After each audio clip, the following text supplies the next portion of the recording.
Olá, meu nome é David Moreno, eu sou pesquisador do Psilax, Núcleo de Psicanálise e Social Contemporâneo. Atualmente faço uma pesquisa de doutorado na UFMG, no programa de Psicologia, e sobre a orientação da Andrea Guerra, a gente está pensando sobre as consequências no corpo da colonização. O nome que a gente deu, de alguma maneira, para essa pesquisa, que eu vou falar hoje aqui, é falar como que várias causas convergeram naquilo que se constituiu como uma pesquisa de doutorado. Então, falar daquilo que me causa como pesquisador é falar um pouco das inquietações de uma pergunta pela civilização, pela cultura, pela política, mas também uma constatação, uma advertência também para a clínica. Então, eu gostaria mais de focar no ponto de como que eu cheguei a essa pergunta de doutorado, como que eu fui causado por ela e talvez falar um pouco do momento que ela está. Então, previamente a fazer o doutorado, estávamos pesquisando dentro do Psilax, de uma forma um pouco mais exploratória, as consequências subjetivas da escravização. E houve nessa época várias convergências que permitiram que se formulasse uma pesquisa como essa, né? Uma delas foi esse estudo sobre a escravização, a partir de um achado que a gente percebeu que era muito importante. Esse achado era a forma como eram abordadas e tratadas pessoas negras após a abolição da escravatura e como que esse tratamento que eles recebiam, ele guardava muitas semelhanças com o que acontece hoje em dia, com as abordagens policiais para homens especificamente e também mulheres negras que habitam nas periferias do Brasil. Nesse sentido, a gente percebeu, e especificamente foi algo que me chamou muito a atenção, um certo anacronismo na forma como essas abordagens aconteciam, especialmente no crime de vadiagem e de como, de alguma maneira, as populações negras, por mais que tivessem uns certos ganhos em termos de direitos, em termos de acesso, a lógica que sustenta o laço social, ela tinha mudado muito pouco. E esse certo anacronismo abre uma pergunta sobre o que do inconsciente se transmite nessa experiência da colonização e como que isso se consegue, de alguma maneira, reverberar no laço social no contemporâneo. Isso por um lado. Por outro lado, na minha condição de estrangeiro, eu percebi que cidades como a cidade da qual eu venho, Cali, na Colômbia, e Belo Horizonte, tinham umas semelhanças em termos de tamanho, número de habitantes, industrialização, mas como que a psicanálise estava inserida na cidade de uma forma tão viva como estava em Belo Horizonte. Aí isso me levantou a pergunta de quais variáveis históricas, quais contingências políticas e históricas estão em jogo na inserção da psicanálise. E como às vezes a psicanálise pode ser uma resposta ao tratamento do mal-estar na cultura. E como algumas culturas, né, como talvez da cidade de onde eu venho, tem outros tratamentos. Então, talvez aí a pergunta pela forma como se insere na psicanálise na América Latina me fez pensar que talvez a colonização e a história particular da colonização poderia ter um papel muito importante. E aí, ao mesmo tempo, enquanto concluía o mestrado, que não tem uma relação direta com minha pesquisa de doutorado, participava de um cartel, no qual a gente pensava como que o supereu operava mas como, e era a minha pergunta, né, que me causava naquele espaço, como havia uma transmissão do supereu, né? E a transmissão do supereu falava de um certo componente arcaico nele. Então, esses três momentos, essas três contingências permitiram lançar uma pergunta sobre as marcas da colonização. O que a gente poderia contribuir com a psicanálise para pensar a colonização no contexto brasileiro? Como que a psicanálise poderia fazer uma leitura generosa desse fenômeno, mas ao mesmo tempo se implicar em tanto que a psicanálise responde a a esse mal-estar. A psicanálise é uma das respostas possíveis neste contexto. É assim que eu sigo uma pesquisa na qual a pergunta pela qual que é a marca da colonização, né? E como que essa marca se transmite. Inicialmente uma pergunta muito ampla, ela vai ganhando uma série de nuances e vai se transformando numa pergunta por aquilo que fica como o resto da colonização. E aí, nessa conversa com os estudos decoloniais que auxiliam na nossa pesquisa, a gente começa a perceber que, epistemologicamente, tanto os estudos decoloniais quanto a psicanálise, com muitas diferenças, ocupam um certo lugar marginal com relação ao projeto científico clássico. Então, Derrida ajuda a gente a entender que, numa crítica que ele tece à IPA, essa nominação que a psicanálise faz da localização do território onde ela opera, no sentido de ela denominar que ela está presente na América, na Europa e no resto do mundo. A partir dessa ideia do resto do mundo, é possível pensar que talvez a gente possa tomar essa crítica que ele faz, né, o Derrida, à IPA, como uma crítica que possa ser subvertida, né? Porque se a gente pensa com Lacan, a ideia de resto, ela não é precisamente rejeitada, né? A ideia de resto é precisamente aquilo que faz a teoria lacaniana ter uma certa independência ou ter uma certa singularidade desde o começo dos seminários dele, que é a sua posição com relação às relações de objeto. Quando falamos de objeto, falamos de um objeto que está sempre perdido. Então, é nesse sentido que na pesquisa colocamos a ideia de que existe uma psicanálise do resto, que é a psicanálise que se ocupa daquilo que sobra da castração, daquilo que resta dessa operação, na qual o analista se coloca como objeto dela, ou como objeto, causa de desejo para produzir uma relação com o inconsciente, mas que quando conversamos com os estudos da decolonização, é importante entender onde que a psicanálise se localiza. Não existe mais a ingenuidade de pensar que a psicanálise ela é universal, né? Que ela pode, de alguma maneira, por mais que o inconsciente ele seja temporal, ele não tenha cor, ele não tenha identificação sexual propriamente, como que o inconsciente opera, né? Em cada lugar, né? Porque se o inconsciente se constitui na relação com o grande outro não é o mesmo, né? Não é um grande outro de uma época que a gente precisa pensar, mas a gente precisa pensar talvez a época e a subjetividade da época, e isso seja o que os estudos da decolonização mostram, no território.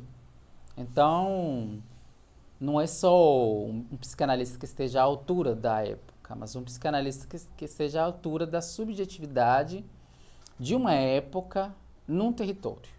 Então, É aí como a gente se apropria um pouco dessa ideia do resto para pensar que há uma psicanálise do resto, mais orientada com a teoria de Lacan, mas que é preciso pensar uma psicanálise do resto do mundo, que é aquilo que os estudiosos da decolonização, da crítica à modernidade e à colonialidade vão colocar como o lugar que ocupa o sul global a partir do eurocentrismo, né? Então, com a colonização, a Europa se coloca como centro, o norte do globo se coloca como principal e o resto se coloca para baixo. Então, o convite da minha pesquisa é pensar nessa pegada epistemológica o que a gente pode fazer para pensar uma psicanálise do resto do mundo. E aí, nesse sentido, tomando a via do resto, pensamos que a colonização traz dois restos principais no Brasil, que talvez a gente possa pensar mais, mas que convergem na violência racial, que se combina também com uma violência de gênero, mas com uma violência que tem uma característica do racismo ao negro no Brasil. E é aquele racismo no qual é importante, ou de alguma maneira, evitar o olhar. Então, diferente, por exemplo, nos Estados Unidos, que a identificação racial ela está ligada à origem, no Brasil, e ela é nomeada, né, assim, a segregação racial ela aconteceu de uma forma explícita nas leis. No Brasil, temos que há um certo encobrimento da segregação racial a partir do mito da democracia racial e algo que coexiste com um racismo estrutural que é dado pelo olhar para o corpo de homens e mulheres negras, pela diferença que se apresenta fenotipicamente, né? Basicamente pela reação ao olhar. Mas ao mesmo tempo, descobrimos que quando estudamos o que significa a migração linguística forçada, própria da colonização, vemos que na fonética do português encontramos uma semelhança muito maior do português do Brasil do que com o português da África, do que o português do Brasil com o português de Portugal.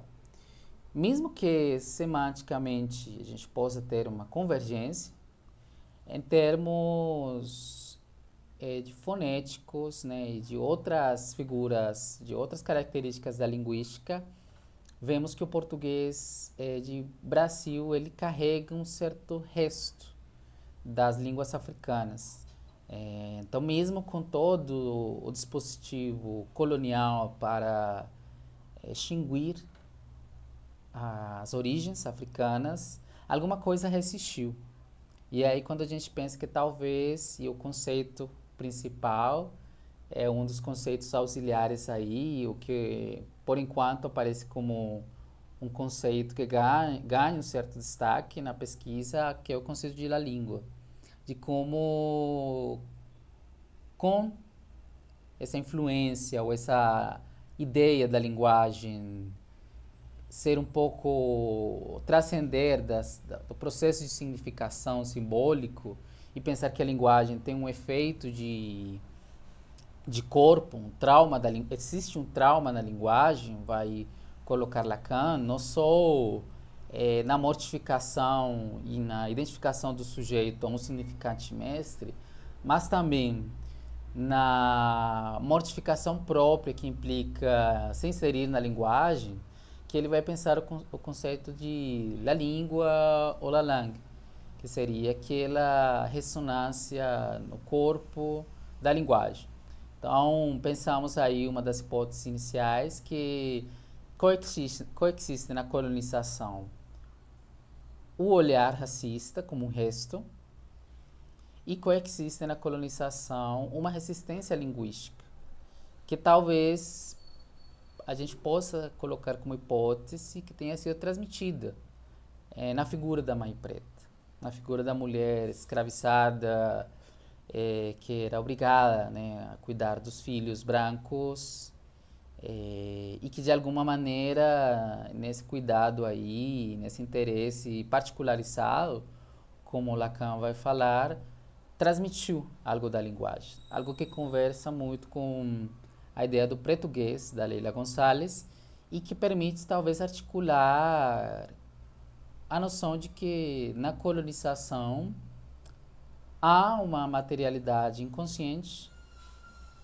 que se transmite na via da linguagem, na via da voz e na perspectiva do olhar. Então, no momento em que talvez eu precise perguntar em qual momento estou naquele momento de entender como é que a voz ela se articula com o olhar.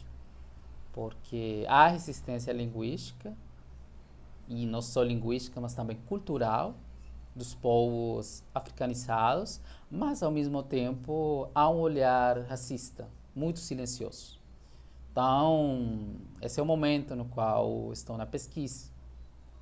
Para viabilizar essa pesquisa, é importante fazer uma leitura, neste momento, da noção de olhar e de voz na psicanálise e tentar articular isso com produções culturais, produções artísticas, produções literárias que mostrem como corpos herdeiros da diáspora africana resistiram na colonização. E nesse sentido, já para finalizar, eu gostaria de indicar algumas referências que se tornaram extremamente importantes para essa pesquisa, como é o livro de Achille Mbembe sobre a crítica da colonização, a crítica da ração negra, de fato, coletânea de artigos organizada por Nelson Maldonado, Ramon Grossfogel, sobre a decolonialidade e o pensamento afrodiaspórico. Esse texto de Gabriel Nascimento, que tem sido de muita ajuda para pensar, para sustentar algumas ideias e para conversar um pouco, que é o texto sobre racismo linguístico. O texto da Grada Quilomba, sobre memórias de plantação, que trata também de como se transmite a colonização pela via do inconsciente, talvez de uma perspectiva não tão lacaniana, mas de uma perspectiva também psicanalítica, a ideia que ela faz entre a memória e a plantação, e como que isso reverbera no racismo cotidiano. É importante também mencionar que há um retorno assim, indispensável para a linguística, da linguística clássica, até para a gente conseguir avançar com essa outra linguística um pouco mais crítica, ou se ela existe, decolonial. Um antecedente da AF sobre um inconsciente pós-colonial, se é que ele existe, onde eles vão pensar algumas consequências da Casa Grande sem sala, o que a gente pode pensar sobre o discurso da colonização, como que a gente pode entender a migração linguística forçada com a psicanálise, um trabalho bem antigo, mas que dá para conversar um pouco. E uma abordagem de um autor francês, né, mas que discute com os estudos decoloniais, que é o Tammy Ausch, com psicanálise e hibridez. E já no ponto assim mais central da questão psicanalítica, dois seminários, que são o seminário 10 e o seminário 11, onde talvez a gente possa pensar nessa articulação de duas pulsões parciais que vão ser incluídas na releitura lacaniana da sexualidade, que são a voz e o olhar.